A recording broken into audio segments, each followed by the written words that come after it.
बांगलकोटमध्ये एका खाजगी शाळेत शिकणारा मुलगा 10वीच्या परीक्षेत नापास झाला। एकाही विषयात तो उत्तीर्ण होऊ शकला नाही।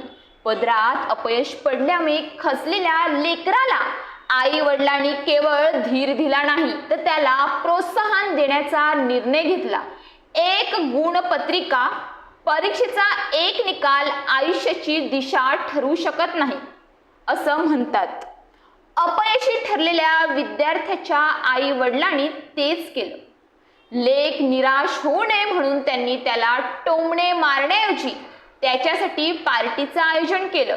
परीक्षेत नापास झाल्यानं विद्यार्थ्यांची आत्महत्या, विद्यार्थ्यांना उचललेलं टोकाचं पाऊल अशा बातम्या बोर्डाच्या निकालानंतर वाचायला मिळतात। कारण अपयशाला कोणीच वाली नसतो। त्यात जर अपयशी विद्यार्थ्याच्या मागे त्याचे कुटुंबीय देखील नसतील तर मग परिस्थिती अवघड होते। पण कर्नाटकाच्या बांगलकोटमध्ये राहणाऱ्या अभिषेकच्या वडिलांनी सर्व विषयात नापास झाल्यानंतरही लेकाला प्रोत्साहन दिलं। त्याच्या निकालानंतर पार्टीचं आयोजन केलं, त्याच्यासाठी केक आणि मिठाई मागवली।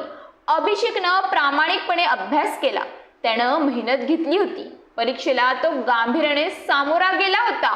भले निकाल त्याच्या मनासारखा लागला नसेल, पण आम्ही त्याच्या निकालानंतर सेलिब्रेशन केलं, त्यामुळे त्याला निराशातून बाहेर येण्यास मदत होईल अशा भावना अभिषेकच्या वडिलांनी बोलून दाखवल्या।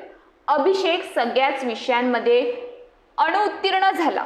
त्याला 625 पैकी केवळ 200 गुण मिळवले।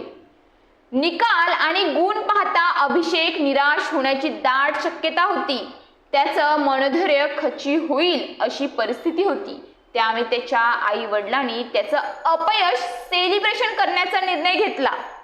त्याने घरी मिठाई आणि केक मागवला, छोटेखानी पार्टी आयोजित केली। अभिषेकनं मेहनत केली होती। नापास होणं म्हणजे शेवट नव्हे, आम्ही त्याचे प्रयत्न सेलिब्रेशन करतोय असं अभिषेकचे वडील म्हणाले। केवळ यशाचं सेलिब्रेशन होता कामा नये, तर प्रयत्न देखील सेलिब्रेशन व्हायला हवेत, प्रयत्नाचं देखील सेलिब्रेशन व्हायला हवंय।